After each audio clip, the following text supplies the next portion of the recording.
Hello students, मेरा नाम वरुण है और आप सबका मेरे YouTube channel the study bye Varun पे स्वागत है। एमसीक्यू के इस सीरीज में हम बौद्ध धर्म के पार्ट 2 को लेकर के आए हैं, जिसमें महत्वपूर्ण 15 क्वेश्चन को हम लोग देखेंगे। मेरे YouTube channel the study bye Varun के डिस्क्रिप्शन में हमारे Telegram channel the study bye Varun का लिंक दिया हुआ है। आप उस टेलीग्राम चैनल को भी फॉलो करें, क्योंकि हम जितने भी पीडीएफ होते हैं सब अपने टेलीग्राम चैनल के लिंक के थ्रू ही आपको प्रोवाइड करवाते हैं, इसलिए उसको ही फॉलो करें। साथ ही साथ हमारे YouTube channel the study with Varun को सब्सक्राइब करें, हमारे इस वीडियो को अपने स्टूडेंट ग्रुप में फॉरवर्ड करें। चलिए देखते हैं फर्स्ट क्वेश्चन क्या है। हमारा ये जो सीरीज है, ये जितने भी एग्जामिनेशन जिसमें एंशिएंट इंडिया के हिस्ट्री से अर्थात भारत के प्राचीन इतिहास से क्वेश्चन पूछे जाते हैं, वो सबके लिए महत्वपूर्ण है। जैसे BPSC civil services, BPSC judiciary services, BPSC TRE 4 teachers examination, other जितने भी बिहार की एग्जाम है वो, और अदर स्टेट पीसीएस, सभी के लिए बहुत ही महत्वपूर्ण है। पहला क्वेश्चन कहता है कि कुटाग्रशालाओं का संबंध निम्नलिखित में से किससे है। देखिए, कुटाग्रशाला एक प्रकार का घर होता है जो ऊपर में कोन टाइप का निकला हुआ था, जो कहीं की जगशाला देखते हैं बना हुआ, उसी को कुटाग्रशाला कहा जाता है। कुटाग्रशाला का जो संबंध है ये बेसिकली बौद्ध धर्म से है, और ये वैसा जगह होता था जहां पर जो बौद्ध भिक्षु होते थे वो बैठ के वाद विवाद करते थे, मतलब डिस्कशन करते थे, एक दूसरे के तर्क वितर्क का कार्य करते थे। उस जगह को कहा जाता था, कुटाग्रशाला कहा जाता था। अर्थात कुटाग्रशाला वो स्थल था जहां पे बौद्ध भिक्षु आपस में वाद विवाद का संबंध स्थापित करते थे, अर्थात वाद विवाद कार्य करते थे। उस जगह को कुटाग्रशाला कहा जाता था। इसका जो बनावट है ना, वो इस टाइप का होता था, अर्थात जो ऊपर जो नुकीला टाइप का निकला हुआ है उसी को कुटाग्रशाला कहा जाता था। नेक्स्ट, दूसरा क्वेश्चन कहता है कि निम्नलिखित कथन पर विचार कीजिए। पहला, बुद्ध के किसी भी संभाषण को उनके जीवन काल में नहीं लिखा गया। आपको मैंने बताया है कि बेसिकली जो डिटेल वीडियो है बौद्ध धर्म का, उस वीडियो का लिंक आपके इस एमसीक्यू सीरीज के डिस्क्रिप्शन में दिया हुआ है। उसमें मैंने बताया है कि बेसिकली 3 पिटक की रचना हुई थी, सूत पिटक, विनय पिटक और अभिधम्म पिटक की। सूत पिटक और विनय पिटक की जो रचना है वो प्रथम बौद्ध संगति में किया गया था, जिसमें सूत पिटक में, और प्रथम बौद्ध संगति कब हुई थी, 483 ईसा पूर्व में, और इसी वर्ष भगवान बुद्ध की मृत्यु भी हुई थी, मृत्यु के बाद ये हुआ था। और उसी में जो सूत पिटक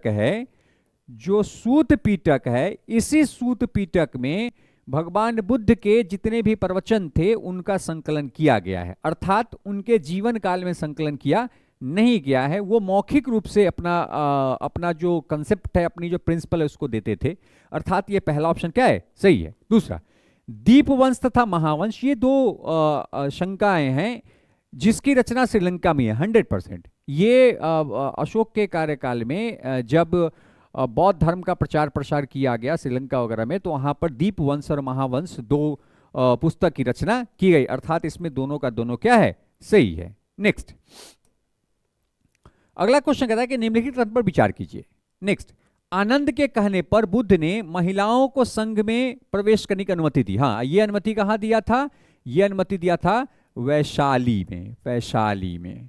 ठीक है, कहाँ पे दिया था, वैशाली में दिया था। ठीक है, जिसमें प्रथम महिला कौन थी, प्रथम महिला का नाम था गौतमी। प्रथम महिला उनकी मौसी गौतमी थी, जो आनंद की क्या थी, आनंद की मां थी। आनंद की मां प्रथम महिला भिक्षुणी बनी है जो बौद्ध संघ में शामिल हुई है। ठीक है, बुद्ध ने जन्म मृत्यु के चक्र से मुक्ति, आत्मज्ञान और निर्वाण के लिए व्यक्ति केंद्रित हस्तक्षेप और सम्यक कर्म की संकल्पना दी। आपने जो अष्टांगिक मार्ग पढ़ा था उसमें यह संकल्पना दिया गया था, जिसके तहत एक व्यक्ति मोक्ष की प्राप्ति पा सकता है, अर्थात दूसरा ऑप्शन भी क्या है, सही है। तो इसका सही ऑप्शन क्या हो जाएगा, सी हो जाएगा। नेक्स्ट,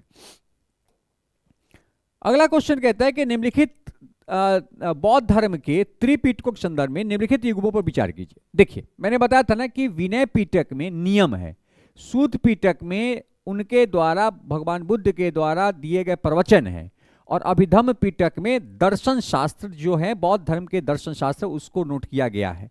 तो पहला विनय पिटक में दर्शन एकदम गलत है, ये सही नहीं है। दूसरा सूत पिटक में बुद्ध की शिक्षाएं, सूत पिटक में बुद्ध की शिक्षाओं को दिया गया है। अभिधम्म पिटक में नियम कानून नहीं, नियम कानून जो बेसिकली है ये किस में दिया गया है, ये विनय पिटक में दिया, अर्थात ये भी क्या है, गलत है। तो सही ऑप्शन क्या है, सिर्फ 2। इसमें मैंने बताया था कि विनय पिटक और सूत पिटक की जो रचना है ये बेसिकली प्रथम बौद्ध संगति में हुआ था, और अभिधम्म पिटक की जो रचना है ये बेसिकली चौथी बौद्ध संगति में, सॉरी तीसरी बौद्ध संगति में ये हुआ था। कहां पे, तीसरी बौद्ध संगति पाटलिपुत्र में हुई थी, वहां पे इसका संकलन किया गया था। नेक्स्ट क्वेश्चन कि बौद्ध भिक्षु और ब्राह्मण धर्म के अनुयायियों के संदर्भ में कौन सा कथन असत्य है। पहला, दोनों उत्पादन में प्रत्यक्ष रूप से भाग नहीं लेते थे, क्योंकि दोनों भिक्षा मांगते थे, भिक्षामदेही, दोनों भिक्षा मांगते थे और समाज से मिले दान पर जीवन जीते थे, और उसी को वो खा करके अपना जीवन जीते थे, अर्थात ये सही है। और इसमें कह रहा है गलत कौन है, अर्थात ये ऑप्शन नहीं होगा। नेक्स्ट, दोनों वर्ण व्यवस्था को जन्म के अनुसार मानते थे। देखिए, दोनों वर्ण व्यवस्था को मानते तो थे, लेकिन जन्म के अनुसार से मानता कौन था, ये बेसिकली मानता था ब्राह्मण धर्म वाले। और जो बौद्ध धर्म थे ये बेसिकली जो ये वर्ण व्यवस्था था, वर्ण व्यवस्था के ये कर्म के आधार पर या कार्य के आधार पर ये मानता था, ये कभी भी जन्म के आधार पर नहीं मानता था, अर्थात दूसरा ऑप्शन गलत है। जो इसमें कह रहा है गलत सर्च कीजिए, अर्थात सही ऑप्शन क्या हो जाएगा, बी। अगला भी देखते हैं, दोनों राजा का आदर करते थे। हाँ, दोनों राजा का आदर करते थे, क्योंकि राजा प्रजा के हित के लिए कार्य करता है। दोनों वर्गमूल समाज व्यवस्था के समर्थक थे, दोनों समर्थक थे, लेकिन वर्ण व्यवस्था के लिए बौद्ध धर्म कहता था कि कर्म के आधार पर, उनके टैलेंट के आधार पर, उनके ज्ञान के आधार पर उनको वर्ण में बांटा जाए, जो कि ब्राह्मण धर्म जो था वो कहता था कि नहीं, जन्म के आधार पर किया जाए, जो कि वही वैदिक काल जो था, वो उत्तर वैदिक काल में ये लोग आए हैं जन्म के आधार पर। उससे पहले जो वैदिक काल था उसमें वैसे कर्म के आधार पर ही वर्ण का विभाजन किया गया था। तो सही ऑप्शन इसका क्या हो जाएगा, बी। नेक्स्ट, अगला क्वेश्चन है कि बौद्ध धर्म के संदर्भ में निम्नलिखित कथनों पर विचार कीजिए। पहला, वे मध्यम मार्ग को मानते थे, एकदम मानते थे, वो कहते थे न अधिक विलासता न अधिक कठोरता, मध्यम वर्ग को मानते थे, पहला सही। वे ईश्वर और आत्मा को नहीं मानते थे। हाँ, भगवान बुद्ध के धर्म जो थे वो ईश्वर और आत्मा को नहीं मानता था, वो सिर्फ कर्म को मानता था, ईश्वर आत्मा को नहीं मानता था, अर्थात सही ऑप्शन क्या जाएगा, 1 और 2। वो ईश्वर को नहीं मानते थे। ईश्वर को मानने का काम जो ब्राह्मण धर्म था उसके द्वारा ईश्वर को माना जाता था। नेक्स्ट, अगला क्वेश्चन है कि जैन और बौद्ध धर्म के उदय के संदर्भ में निम्नलिखित कथनों पर विचार कीजिए। ठीक है, पहला, इन धर्मों का उदय वैदिक धर्म में व्यापक कुरीतियों और ब्राह्मण श्रेष्ठताओं के विरुद्ध हुआ था, एकदम सही है। मैंने आपको बताया था ना डिटेल वीडियो में कि भाई जो 6ठी शताब्दी ईसा पूर्व का जो पीरियड था, उस पीरियड में जो ब्राह्मण धर्म था वो बहुत ही कुरीतियों से भर गया था। वो एक प्रकार का डिक्टेटरशिप वाला धर्म हो गया था, जिसमें जो पढ़े लिखे शिक्षित और ब्राह्मण वर्ग के लोग हैं वो निम्न जातियों पे अत्याचार करते थे, उनका शोषण करते थे। आप एक कभी मूवी देखिएगा जिसका नाम है शूद्र, बहुत ही पॉपुलर मूवी है, आप उसको कभी देखिएगा, आपको पता चलेगा कि किस टाइप से वर्ण व्यवस्था, किस टाइप से समाज में कुरीतियां भरी पड़ी थी। और इसी कुरीतियों के कारण 2 महापुरुष, एक जैन और एक बौद्ध, अर्थात महावीर, भगवान महावीर और भगवान बुद्ध, 2 धर्म की उत्पत्ति उसी काल में करते हैं, जिसे हम बौद्ध धर्म और जैन धर्म के नाम से जानते हैं। मैंने डिटेल वीडियो में बताया कि भाई जिन लोगों के द्वारा अत्याचार किया जाता था उन्हीं लोगों के कुल से, उन्हीं लोगों के जाति से, उन्हीं लोगों के वर्ग से ये 2 महापुरुष निकल के आए जिन्होंने बौद्ध धर्म और जैन धर्म का स्थापना किया, जो बेसिकली उन कुरीतियों के विरोध में था। और यही कारण है कि इन धर्मों से प्रारंभ में वो लोग जुड़े हैं जिन लोगों को सताया जाता था, ऊंचे कुल के द्वारा, ऊंचे वर्ग के द्वारा, शिक्षित वर्गों के द्वारा सताया जाता था, वही लोग सबसे पहले जुड़े। और धीरे धीरे करके बहुत सारे जो राजा महाराजा थे वो भी इन धर्मों को फॉलो करना शुरू किए, अर्थात पहला ऑप्शन एकदम सही है।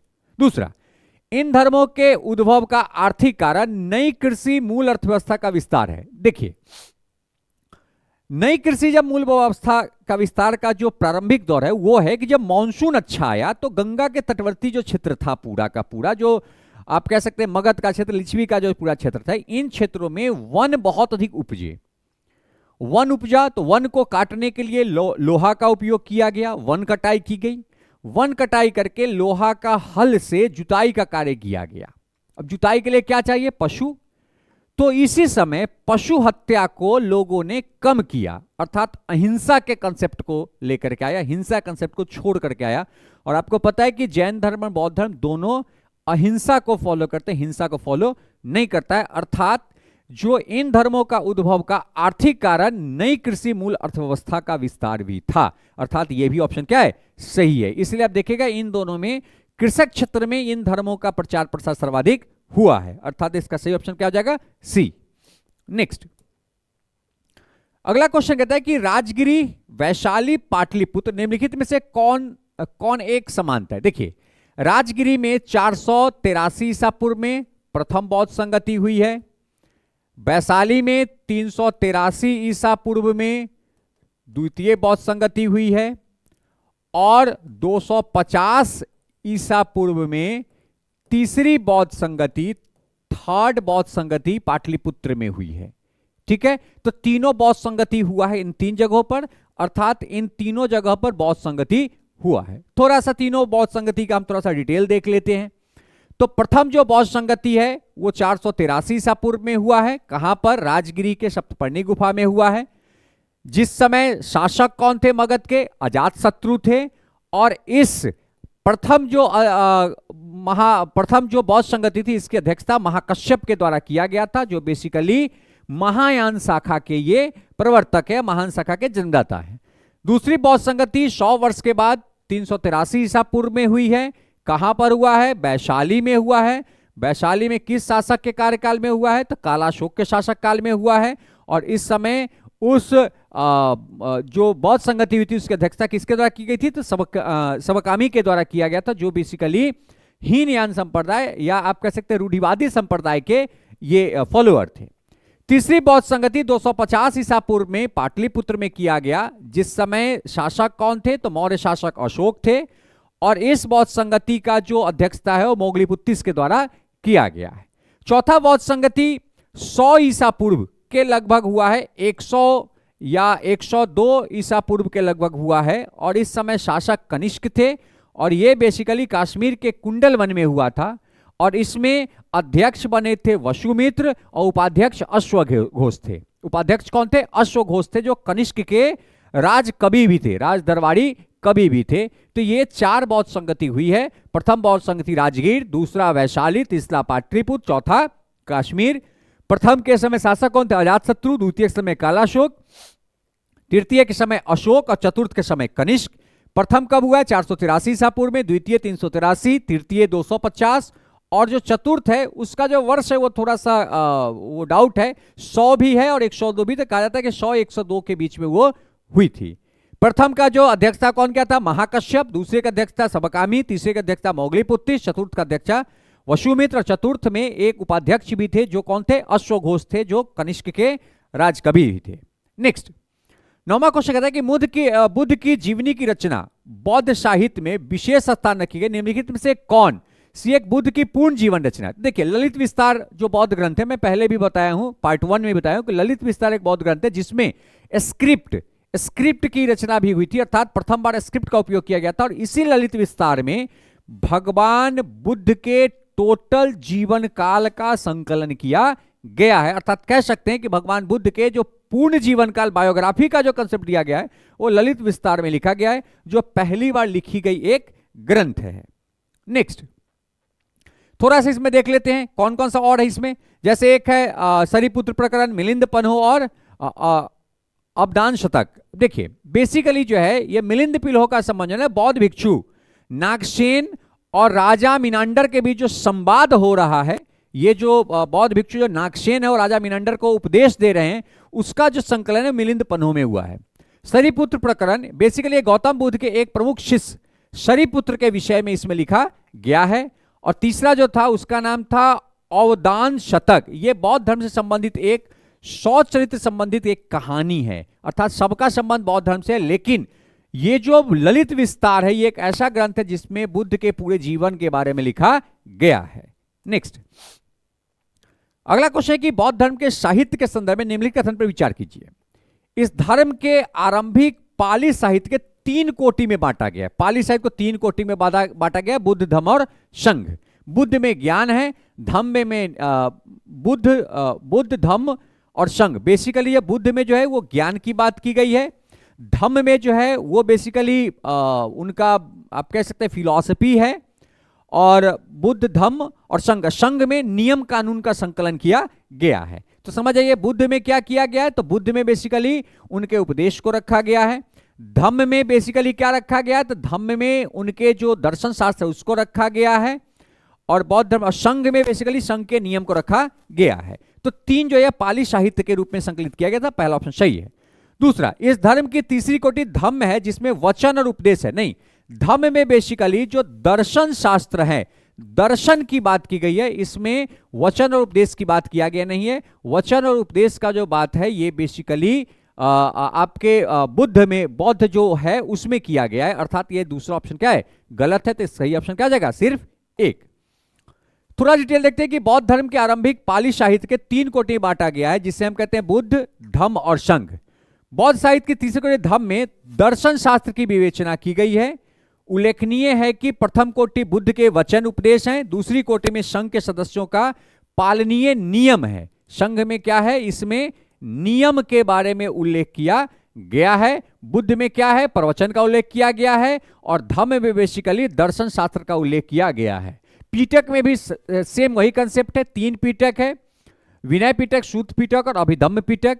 विनय पीटक में बेसिकली नियम के बारे में लिखा गया है, सूत पीटक में इनके द्वारा दिए गए वचन को लिखा गया है, और जो अभिधम्म पीटक है उसमें बौद्ध दर्शन शास्त्र को लिखा गया है। जो कि मैंने पहले बताया कि प्रथम बौद्ध संगति में विनय पीटक और सूत पीटक का संकलन हुआ था, और तीसरे में अभिधम्म पीटक का संकलन किया गया था। नेक्स्ट, निम्नलिखित में कौन से शासक ने बोध गया में बोधि वृक्ष को कटवाया था? देखिए बेसिकली शशांक के द्वारा जो बोधि वृक्ष के नीचे भगवान बुद्ध को ज्ञान की प्राप्ति हुई थी उसको काट करके फेंकवा दिया गया था। इसलिए कहा था कि अभी जो बोधि वृक्ष हैं बोध गया में वो बेसिकली श्रीलंका से लाया गया है, और उसको ला करके यहाँ पर रोपा गया है। वो अपने पीढ़ी के 4-5वें पीढ़ी का वो बोधि वृक्ष है। ठीक है, नेक्स्ट अगला कहता है कि बौद्ध धर्म के संदर्भ में निम्नलिखित कथन पर विचार कीजिए। पहला, भारत में मूर्ति की पहली मानव प्रतिमा महात्मा बुद्ध की हुई थी। हाँ, और पूजा भी हुआ था, महात्मा बुद्ध के मूर्ति का प्रथम पूजा किया गया था, उससे पहले किसी मूर्ति पूजा किया नहीं गया था। नेक्स्ट, महात्मा बुद्ध की प्रतिमा गंधार शैली का। देखिए ये बेसिकली जो है ना, गंधार जो शैली है ये बेसिकली ये शैलियों का मिश्रित स्वरूप है, इसलिए इसका एक नाम गांधार शैली दिया गया, जिस शैली में भगवान बुद्ध के मूर्ति का जो स्वरूप है वो तैयार किया था। इसलिए आप देखिएगा भगवान बुद्ध के मूर्ति में जो अरबियंस जो क्षेत्र हैं, अरब के क्षेत्र, वहां का भी कुछ झलक मिलता है बनावट में, और कुछ झलक भारत के जो कलाकार हैं, जो मूर्ति कलाकार है, उनका स्वरूप मिलता है। इसलिए ये गांधार शैली के नाम से जाना जाता है, अर्थात ये दोनों का दोनों ऑप्शन क्या है, सही है। सॉरी, हाँ दूसरा सही है। तीसरा, गया की बराबर की पहाड़ी को तराश कर बौद्ध स्तूपों का निर्माण किया गया, ये भी सही है। गया की जो पहाड़ी है उसको तराश कर बौद्ध स्तूपों का निर्माण किया गया, अर्थात ये 1 2 3 तीनों का तीनों क्या है, सही है। थोड़ा सा देख लेते हैं कि प्राचीन भारत की कला में बौद्ध धर्म का स्पष्ट प्रभाव है। भारत में पूजित पहली मानव प्रतिमा भगवान बुद्ध की है। श्रद्धालु उपासकों ने बुद्ध के जीवन की अनेक घटनाओं को पत्थरों पर उकेरा है, और यह बेसिकली महायान शाखा का काम है। हीनयान शाखा मूर्ति पूजा नहीं करती है। नेक्स्ट, भारत के पश्चिमोत्तर सीमा में यूनानी और भारत मूर्ति कलाकारों ने नए ढंग की कला की सृष्टि करने के लिए सम्मिलित रूप से प्रयास किया, जिसका परिणाम गांधार कला शैली है। गांधार कला शैली बेसिकली यूनानी कला शैली और भारतीय कला शैली दोनों का एक मिश्रित स्वरूप है। भिक्षुओं के निवास के लिए चट्टान तराशकर कमरे बनाए, और इस प्रकार की गया की बराबर की पहाड़ी और पश्चिम भारत में नासिक के आसपास की पहाड़ियों में गुहा वास्तुशिल्प का आरंभ हुआ, अर्थात वहां पर ये लोग रह करके और ये अपना तप करते थे, और वहीं पे इनके द्वारा बहुत सारे जो वाद विवाद का कार्य वो भी पूरा किया जाता था, अर्थात तीनों का तीनों ऑप्शन क्या है, सही है। नेक्स्ट, बुद्ध ने अपने अनुयायियों के लिए एक आचरण संहिता निर्धारित की। आचरण संहिता मतलब एक संस्कार दिया कि भाई आपको इन चीजों को मानना पड़ेगा। निम्नलिखित में से कौन सा इसके अंतर्गत आते हैं? पहला, हिंसा मत करो, एकदम आता था। हिंसा मत करो मतलब अहिंसा परमो धर्म था, ठीक है। दूसरा, संपत्ति की लालसा मत करो, क्योंकि ये तो भिक्षु थे, ये तो घूमते थे, भिक्षा मांगते थे और बुद्ध के जो सिद्धांत थे उसका प्रचार प्रसार करते थे, ये भी सही है। तीसरा, नशीले पदार्थों का प्रयोग नहीं करो, नशीले पदार्थ का प्रयोग नहीं करो, साथ साथ झूठ भी नहीं बोलो। चौथा, यौन दुर्व्यवहार और व्यभिचार में शामिल ना हो, यौन दुर्व्यवहार नहीं करना है, अर्थात महिलाओं के साथ किसी प्रकार का कोई दुर्व्यवहार नहीं करना है। तो ये सब के सब ऑलरेडी बौद्ध धर्म के आचरण में सम्मिलित किया गया था, जिसमें झूठ नहीं बोलना भी बौद्ध धर्म के आचरण में शामिल किया गया था, अर्थात इसका सही ऑप्शन क्या हो जाएगा? 1, 2, 3 और 4। अगर झूठ नहीं बोलना भी होता तो वो भी इसका ऑप्शन होता। नेक्स्ट, सेकंड लास्ट क्वेश्चन कहता है कि गौतम बुद्ध द्वारा अपने धर्म में दीक्षित की जाने वाली अंतिम व्यक्ति निम्नलिखित में से कौन थे? आपको पता है कि गौतम बुद्ध जो है ना, वो 483 ईसा पूर्व के वर्षा ऋतु को वैशाली में काटने के बाद वो पावा गए थे। कहां गए थे वो? वैशाली से निकल करके वो कहां गए? पावा गए। पावा में चुंद लोहार के यहां वो सुअर का मांस खाए, जिससे अतिसार हो गया। फिर वहां से वो कहां गए? कुशीनारा गए, कुशीनारा गए, ठीक है, या कुशीनगर इसको भी कहते हैं, इसको कुशीनगर भी कहते हैं। क्या कहते हैं इसको? कुशीनगर, जो बेसिकली गोरखपुर के पास में है, इसको कुशीनगर भी कहा जाता है। कुशीनगर के कुशीनगर में जाकर के एक व्यक्ति थे जिनका नाम था सुभद्र। सुभद्र को इन्होंने ज्ञान दिया, अंतिम ज्ञान, और अंतिम व्यक्ति को सुभद्र को इन्होंने ज्ञान दिया। और उसी ज्ञान देने के बाद 483 ईसा पूर्व में भगवान बुद्ध की मृत्यु हो गई। तो प्रथम ज्ञान किसको दिए थे? तो सारनाथ में, प्रथम ज्ञान सारनाथ में 5 ब्राह्मणों को दिए थे, जिसे धर्म चक्र प्रवर्तन कहा गया। और अंतिम उपदेश ये बेसिकली कुशीनगर में सुभद्र को दिए थे, जिसके बाद इनकी मृत्यु हो गई। अर्थात सुभद्र अंतिम व्यक्ति था जो बौद्ध का दीक्षा लेकर के बौद्ध के शिष्य बने थे। नेक्स्ट एंड लास्ट क्वेश्चन है। लास्ट क्वेश्चन कहता है कि बुद्ध ने सर्वाधिक उपदेश दिए। देखिए, मैं हर बार बताता हूं कि भगवान बुद्ध सबसे अधिक अपने ननिहाल में ही रहे थे, और उनका जो ननिहाल था वो बेसिकली कौन सा क्षेत्र था? वो था श्रावस्ती। श्रावस्ती में लगभग ये 21 वर्षा ऋतु बिताए थे, और श्रावस्ती में इन्होंने सर्वाधिक उपदेश, सर्वाधिक प्रवचन भी दिए थे, और सर्वाधिक श्रावस्ती के लोग ही इनके फॉलोअर भी थे। तो सबसे अधिक भगवान बुद्ध के द्वारा श्रावस्ती के क्षेत्र में, कौशल का क्षेत्र था, कौशल प्रदेश का क्षेत्र था, और कौशल प्रदेश इनका ननिहाल था, क्योंकि इनकी माता कौशल प्रदेश की बहन थी। तो ये सर्वाधिक जो है ना, ये उपदेश अपने ननिहाल पक्ष में दिए, और सर्वाधिक वर्षा ऋतु भी अपने ननिहाल के क्षेत्र में ही बिताए हैं। ठीक है। तो ये कुछ आपके 15 महत्वपूर्ण क्वेश्चन थे, जो कि पार्ट 2 का था। पार्ट 1 में भी मैंने 15 महत्वपूर्ण क्वेश्चन को लेकर के आया हूं, जिस वीडियो का लिंक इस वीडियो के डिस्क्रिप्शन में डाला हुआ है। साथ ही साथ इन सभी वीडियो के जो पीडीएफ है वो मेरे Telegram channel the study bye Varun पे अपलोडेड रहता है, जिसका लिंक भी मैं इनके डिस्क्रिप्शन में देता हूं। तो आप वहां से पीडीएफ को डाउनलोड करें, ताकि आपके पढ़ाई में और अधिक सहूलियत हो सके। तो अगर हमारा वीडियो आपको पसंद आता है तो हमारे YouTube channel the study bye Varun को फॉलो करें, हमारे इस वीडियो को शेयर करें, साथ ही साथ बेल आइकन को जरूर दबाएं, ताकि हमारा जो वीडियो जैसे ही अपलोड हो वो आपके पास नोटिफिकेशन जाए, ताकि आप समय पे हमारे वीडियो को देख सकें। Thank you.